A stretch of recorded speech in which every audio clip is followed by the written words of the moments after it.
Now, before you pat yourself on the back and say, great, I'm a tither, and I feel good about myself now, let's talk about the other 90% of your income.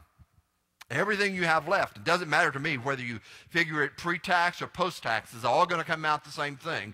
You're going to lose it all in the end, or you're going to give it away. So we have agreed upon that. The other 90%, you say, well, that's mine. Don't tell me how to use my 90%. Well, you're legally right, but not spiritually right. Spiritually, that 90% is not yours. You do not own it. You are simply a steward. A steward is one who uses someone else's resources in the way that that person would use those resources. And in the end, every one of us will have to account not only for the tithe, but for the other 90%. Now, this is my suggestion.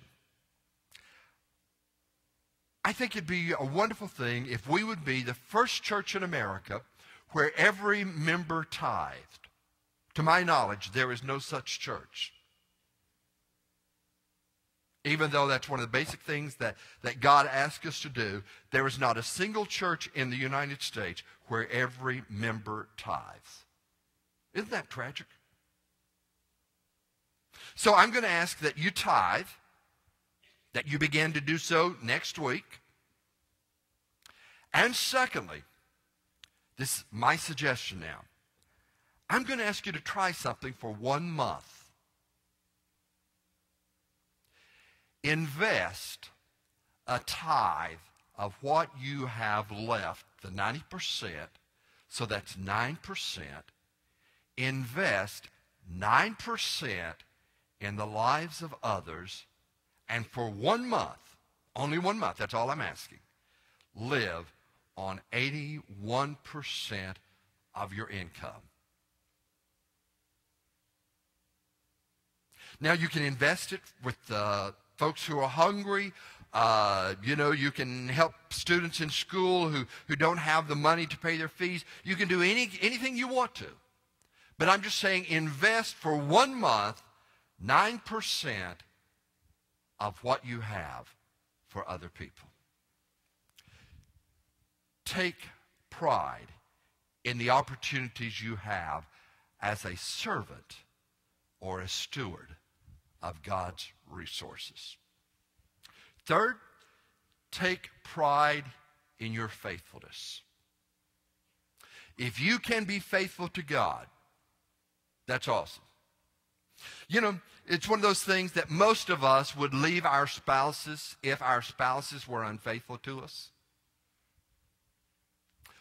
But we minimize how important it is for us as believers to be faithful to God. Verse 12, blessed is the man who perseveres, who remains faithful under trial, because when he has stood the test, he will receive the crown of life that God has promised to those who love him.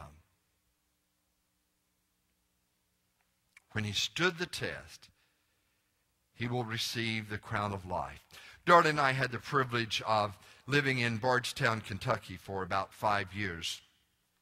That's the location of, that's where Stephen Foster wrote My Old Kentucky Home. And you can go to My Old Kentucky Home State Park, and it's a beautiful, beautiful setting. One of the songs that Stephen Foster wrote, well, that My Old Kentucky Home, has the words in it, by and by hard times come knocking at the door. And it's my old Kentucky home, good night. Now the story is of a slave who has grown up on the plantation. And he's very happy. He's with his family and his friends and has a good relationship with his master. But then tragedy takes place, and the slave is parted from his master and his family and his friends. And he's forced to leave the plantation to live elsewhere. Now, the amazing thing about Stephen Foster is he was way ahead of his time. He understood the plight of the slave. He was able to empathize. Though he had wealth and education, he understood God's creation includes everybody. So he wrote his songs about those who were struggling in our society. James did the same thing. He wrote about people who were struggling in the first century church. Now, you know, we're at this point in our history, Christian history, where most Christians are not struggling. We do not face persecution. We do not face poverty or enslavement. So I think we need to reapply what James is saying here, and we need to give ourselves not so much to overcoming our own struggles, but empowering and encouraging and enabling others to overcome their struggles. If you know of someone who is addicted, commit yourself to praying for that person. Join us tonight and take the name of a young person. Or don't say anything for the next year about what's going on in the world with our youth, how wild they are becoming, and how many are lost without Christ.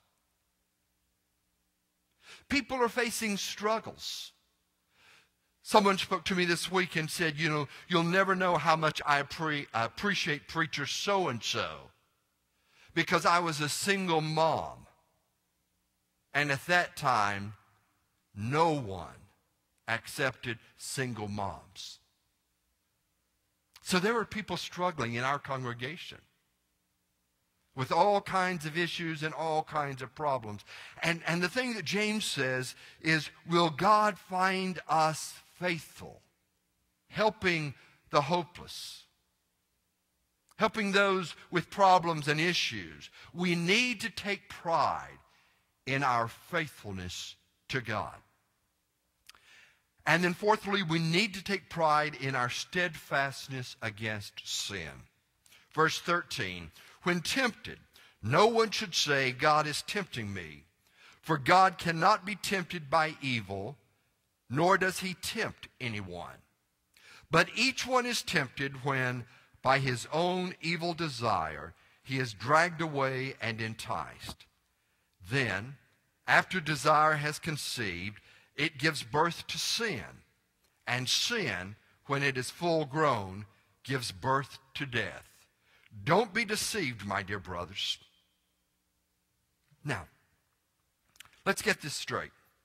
The Bible says God will never tempt you, and you will be tempted. But God didn't do it. The Bible teaches the devil can't make you do anything that you aren't willing to do. Yeah, that's a basic principle of hypnosis. You can't make somebody in hypnosis do something they wouldn't do otherwise. So if they are hypnotized and bark like a dog, well, they would eventually, under circumstances, bark like a dog anyway, just to get a laugh.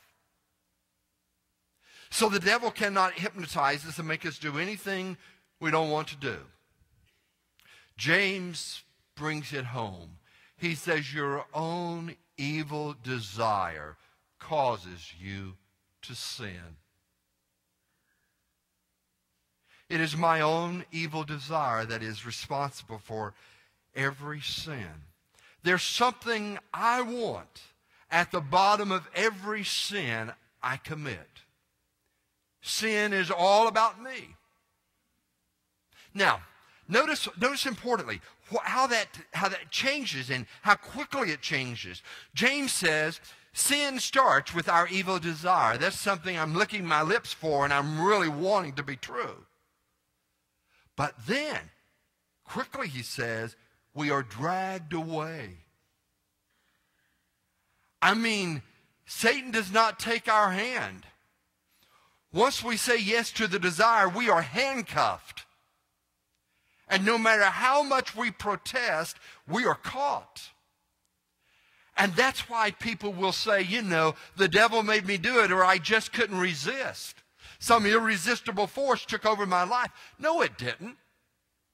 You had a desire in your heart for something that was not part of God's plan for your life.